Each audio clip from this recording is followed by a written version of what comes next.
अब देखते हैं क्वेश्चन नंबर 112 अरिहंत में से। So its past year question. IIT JEE 2010 3 question है। तो पहले तो दिया हुआ है TP which is collection of such kind of matrices A B C A where A B C they belong to a set of numbers P minus 1 और यहाँ पे P क्या है? P is a odd prime number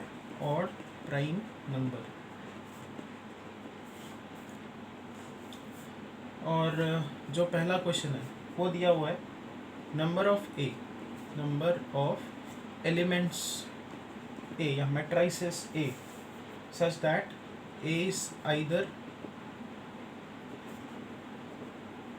symmetric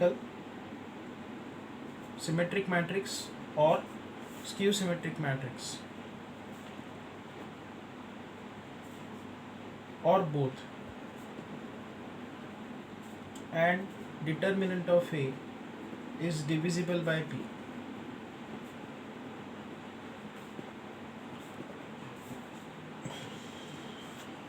तो यहाँ पे मैं screen पे दिखा देता हूँ, ये वाला क्वेश्चन हमको करना है अभी। Let P be an odd prime number and TP with the following set of 2x2 matrices. पहला question, the number of elements A in TP such that A is either symmetric or skew symmetric or both and determinant of A is divisible by P is. इसको समझने के लिए हम लोग P का value लेंगे 5, तो ऑड प्राइम नंबर हो गया ये।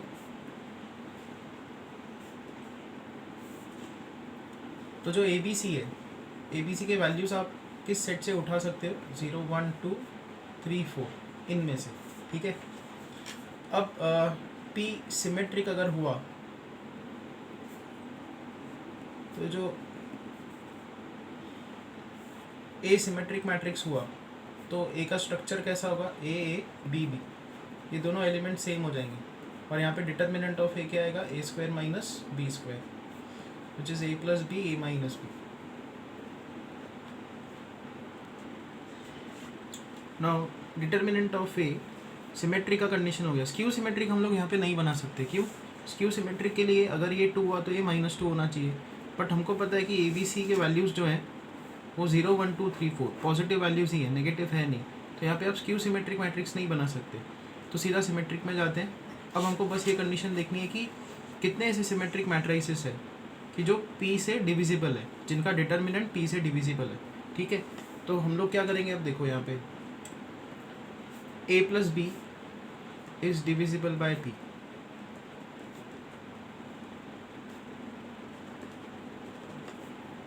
तो A के वैल्यूज क्या क्या रख सकते हो? 0 1 2 3 4 ये हम लोग रखेंगे। और फिर तो ये B के वैल्यू 0 1 2 3 4, ठीक है। अब हम लोग देखते हैं कि A प्लस B कब 5 से डिविजिबल होगा। एक ये है 0 0, अगर आपने इन दोनों को ऐड किया ये 5 से डिविजिबल है, और कोई यहाँ पे कॉम्बिनेशन नहीं आएगी 0 के साथ। फिर अगर आपने A का वैल्यू 1 रखा तो 1 0, ये दूसरा आ गया। 1 0 नहीं, 0 0 होगा। A प्लस B तब 5 से डिविजिबल होगा। फिर 1 के साथ हमको 4 रखना होगा, ठीक है। ये ब्रांच काट दो, 1 के साथ 4 रखना होगा, 2 के साथ 3 रखना होगा, 3 के साथ 2 रखना होगा, और फिर 4 के साथ 1 रखना होगा। तो पेयर्स मिल गए 0 0 1 4 4 1 3 2 2 3। बस हो गया ख़त्म, इतना ही एग्जॉस्टिव सेट है ये। यहाँ पे A प्लस B 5 से डिविजिबल है, तो 1 2 3 4 5।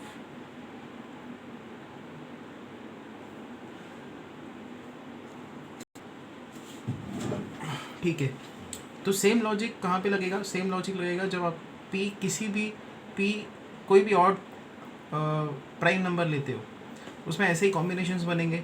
A का लिस्टिंग होगा, B का लिस्टिंग होगा, और फिर 1 जो है, जैसे यहाँ पे 4 से प्लस हुआ, 4 1 से ऐड हुआ, फिर सेकेंड नंबर पे जाओगे 2 3 के साथ ऐड होगा, 3 2 के साथ, ऐसे पेयर्स बनना स्टार्ट हो जाएंगे। और आपको उनका सम वो ऑड प्राइम नंबर मिलेगा। ओके, अब हम लोग इस फैक्टर की तरफ आते हैं, ए माइनस बी। अच्छा, आप एक और चीज़ नोट कर सकते हो, यहाँ पे ए और बी के जो आपने कॉम्बिनेशंस लिए, जब ए प्लस बी 5 से डिविजिबल है तो ए माइनस बी 5 से डिविजिबल नहीं होगा। हमने यहाँ पे क्या किया है, ए और बी के ये वैल्यूज़ लिखे हैं ना, यहाँ पे ए प्लस बी ये वाला फैक्टर 5 से डिविजिबल आ रहा है, यहाँ पे ए माइनस बी अगर आप लगाते हो तो आपको ये वैल्यूज़ मिलेंगे, ये प्रोडक्ट में दोनों वैल्यूज़ है ना, तब ए माइनस बी 5 से डिविजिबल नहीं होगा। अब दूसरे केस पे आते हैं, ए बी 0 1 2 3 4 0 1 2 3 4। अब हम देखना चाहते हैं कि ए माइनस बी के कौन से यहाँ पे मैं लिस्ट लिख सकता हूँ कि वो 5 से डिविजिबल हो। तो देखो 0 माइनस 0 ये है 0, ये वाला जो पेयर है 0 0 वाला, ए का वैल्यू 0 बी का वैल्यू 0, तो ए माइनस बी 0 आएगा, वो 5 से डिविजिबल है। अब आप 0 1 0 2 0 3 0 4 नहीं लिख सकते, क्योंकि इनका सब्ट्रैक्शन जो भी नंबर आएगा नेगेटिव या पॉजिटिव वो 5 से डिविजिबल नहीं है। तो दूसरा कौन सा पेयर होगा, 1 1, A1 B1 2 2 3 3 4 4। तो ओवर काउंटिंग है यहाँ पे, देखो ए और बी का वैल्यू 0 0, ए और बी का वैल्यू 0 0। ये हमको एक ही बार लेना होगा, 2 बार नहीं लिख सकते। हमको बस ये बताना है कि कितने सिमेट्रिक मैट्रिसेस है जिनका डिटर्मिनेंट P से डिविजिबल है। ठीक है, हमको ये निकालना था, तो हमने सिमेट्रिक मैट्रिक्स बनाया, डिटर्मिनेंट की कंडीशन लगाई, 2 फैक्टर्स आ गए, फिर हमने ये देखा a प्लस बी 5 से डिविजिबल कब होगा, तो ऐसे 5 ऑप्शन है। a माइनस बी 5 से डिविजिबल कब होगा, तो उसके भी 5 ऑप्शन आ गए। बट यहाँ पे ये रिपीटेटिव है, तो हम एक इसको कट कर देंगे, तो आंसर क्या आएगा 5 प्लस, हमेशा ऐसा होगा, यहाँ पे 5 काउंट आएगा तो यहाँ पे 4, तो 5 प्लस 5 माइनस 1, 4 को हम लोग लिखेंगे 5 माइनस 1। तो इन जनरल 5 हमने क्या लिया था, p का वैल्यू, तो p plus p minus 1 which is 2p minus 1। तो जो क्वेश्चन नंबर 1 है उसका आंसर ये है 2p माइनस 1। अब इसमें हमको सेकेंड क्वेश्चन देखना है, the number of a in TP such that trace of a is not divisible bye b but determinant of a is divisible by b, divisible by p। Okay, तो again ए matrix का structure ऐसा है, ए b C A.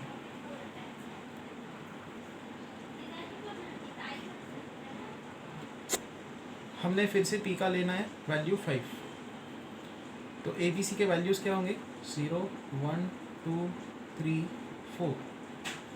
A b c belong to this set, they will take values from this set.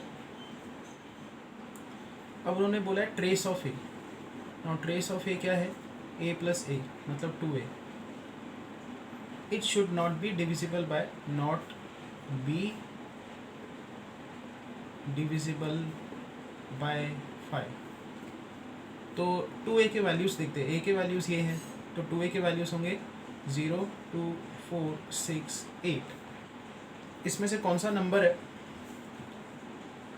जो 5 से divisible है, 2a। Trace of a के ये values आएंगे, ये 5 से डिविजिबल है, ये नहीं है, ये नहीं है, ये नहीं है, ये नहीं है। तो उन्होंने वही बोला है कि ऐसे कितने मैट्राइसेस है कि जिनका ट्रेस अगर आप निकालो, ट्रेस ऑफ ए निकालो, it should not be divisible by 5।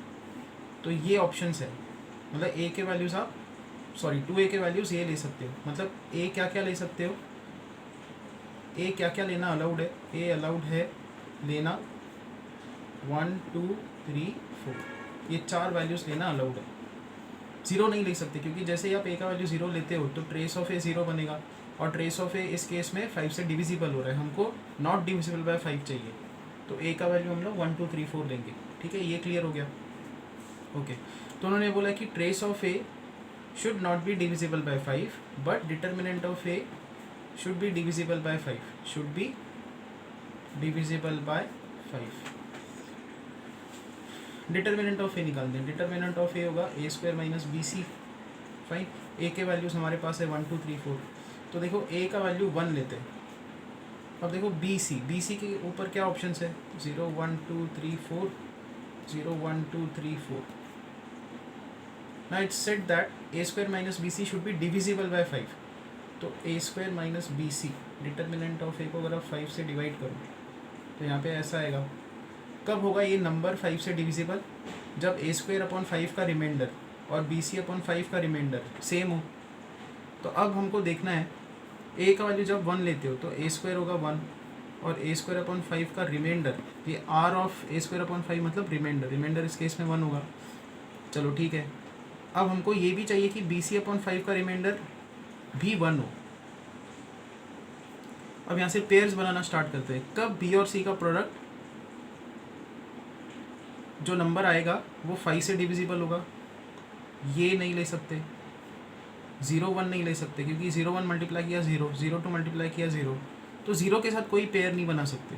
फिर 1 के साथ देखो डायरेक्ट, अब मैं यहाँ पे पेयर्स लिखते जाता हूँ। 1 into 1, yes this is correct.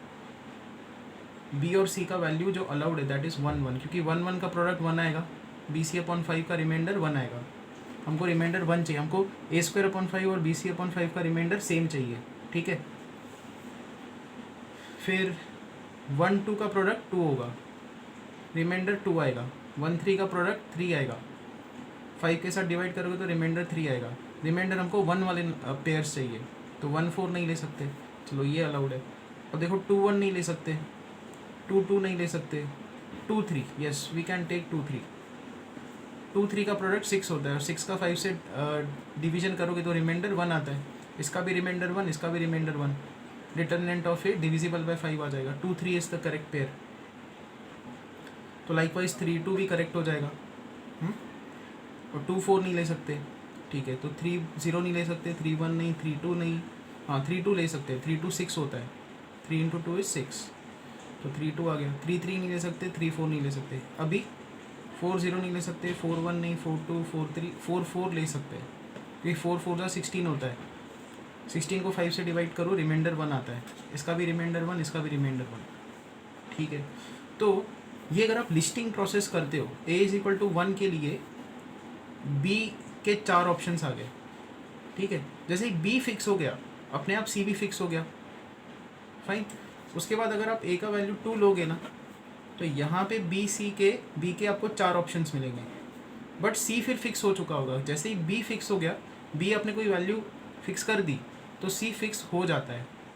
तो a के कितने वैल्यूज़ ले सकते हो, कहने का मतलब अब a b c, a के हमारे पास 4 ऑप्शंस है तो b के भी 4 ऑप्शंस आ रहे हैं। c का एक ही ऑप्शन बचेगा, c चूज़ करने का तरीका ही नहीं है।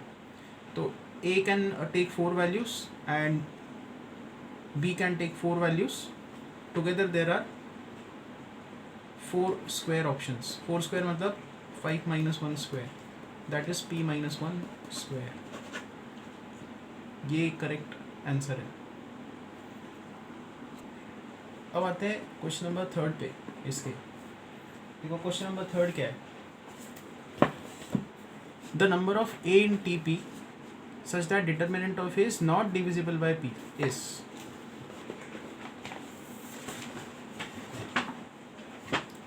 तो देखो a जो है यहाँ पे है a b c a, a b c again belong to set of integers 0 1 2 3 4, 5 values है। तो a b c अगर आप न्यूट्रल सिर्फ कोई कंडीशन नहीं लगाते तो a कितने 5 वैल्यूज़ ले रहा है, b 5 वैल्यूज़ ले रहा है, c भी 5 वैल्यूज़ ले रहा है, मतलब 5 क्यूब। तो p क्यूब जनरलाइज अगर हम लोग करें तो p क्यूब वैल्यूज़ अलाउड है, ठीक है।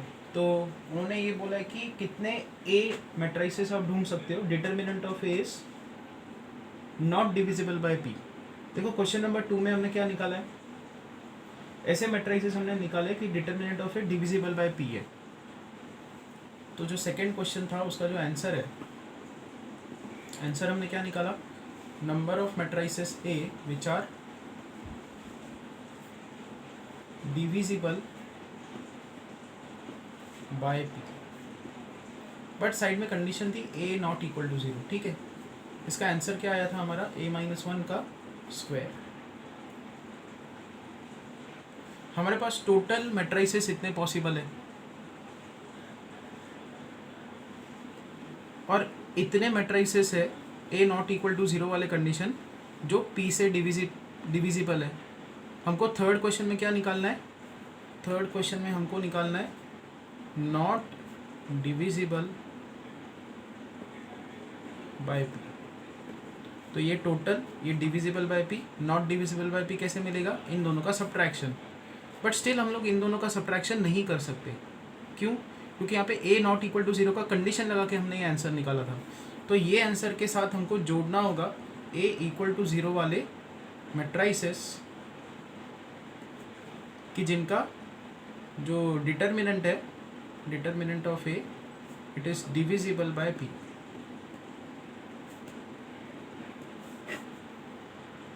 तो बस हमको अब ये काउंट निकालना है, वो हम लोग इसमें ऐड करेंगे, फिर इन दोनों का सब्ट्रैक्शन लगाएंगे। तो ये टोटल मैट्राइसेस है जो पी से डिविजिबल है, ये टोटल मैट्राइसेस पॉसिबल है, दोनों का सब्ट्रैक्शन लगाओगे तो आपको वो मैट्राइसेस मिलेंगे जो नॉट डिविजिबल बाय पी होंगे।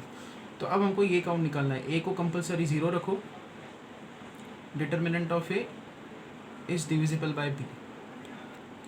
तो अब देखो ए मैट्रिक्स अब कैसा बनेगा, अगर आप ए 0 कर देते हो, ये 0 ये 0 ये बी सी, ठीक है। तो डिटर्मिनेंट ऑफ ए क्या होगा? 0 माइनस बी सी, ओके, ठीक है।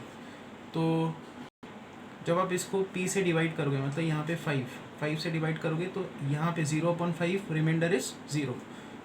तो हमको अब b और c के वो पेयर्स निकालने हैं कि जिनको अगर आप मल्टीप्लाई करो, b और c के वो कॉम्बिनेशंस, वो नंबर निकालने हैं कि अगर आप उनको मल्टीप्लाई करो और लॉन्ग डिवीजन परफॉर्म करो 5 के साथ तो रिमाइंडर 0 आना चाहिए। तो अब देखते हैं, ये देखो बी सी, बी 0 1 2 3 4 ये वैल्यूज़ ले रहा है, सी भी 0 1 2 3 4 ये वैल्यूज़ ले रहा है।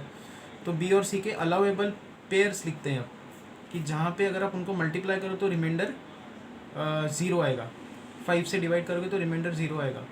तो 0 0 ले सकते हैं, ये 0 0 वाला पेयर, 0 1 वाला ले सकते हैं, 0 2 0 3 0 4, तो 0 0 0 1 0 2 0 3 0 4 1 2 3 4 5 काउंट आ गया, मतलब 0 की तरफ से 0 0 ब्रांच बनेगी, 0 1 0 2 0 3 0 4 5। बट जैसे ही आप 1 लोगे, 1 के साथ कौन सा अलाउड है? 1 0 ही अलाउड है, क्योंकि 1 और 0 का प्रोडक्ट 0 आएगा। 1 1 का प्रोडक्ट नॉट डिविजिबल बाय 5, 1 2 का प्रोडक्ट नॉट डिविजिबल बाय 5, 1 3 1 4, 1 के साथ और कोई भी number low, divisibility bye 5 not possible. तो 1 के साथ एक ही पेयर है 0, 2 के साथ भी एक ही आएगा 0, 3 के साथ भी 0, 4 के साथ 0। तो यहाँ पे इस लिस्ट में और कौन कौन से नंबर आएंगे? ये 5 तो आ ही गए, फिर आएगा यहाँ पे 1 0 2 0 3 0 4 0, तो यहाँ पे और 4 आ गए। अब इसका मतलब क्या है? यहाँ पे p और यहाँ पे p-1, तो ये वाला जो काउंट है ये है p प्लस p-1। तो a-1 का स्क्वायर, इतने मैट्राइसेस बने थे, a नहीं, यहाँ पे कितने बने थे? हाँ, p-1 स्क्वायर मैट्राइसेस बने थे। उसमें हम लोग ये ऐड करेंगे जिसमें a 0 है but still determinant of a p से डिविजिबल है, इन दोनों को ऐड करोगे तो ये आता है p स्क्वायर, ठीक है। तो this is p square.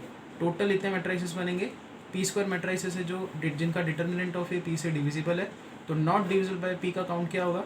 p³ minus p square. Option D, so ये करेक्ट है।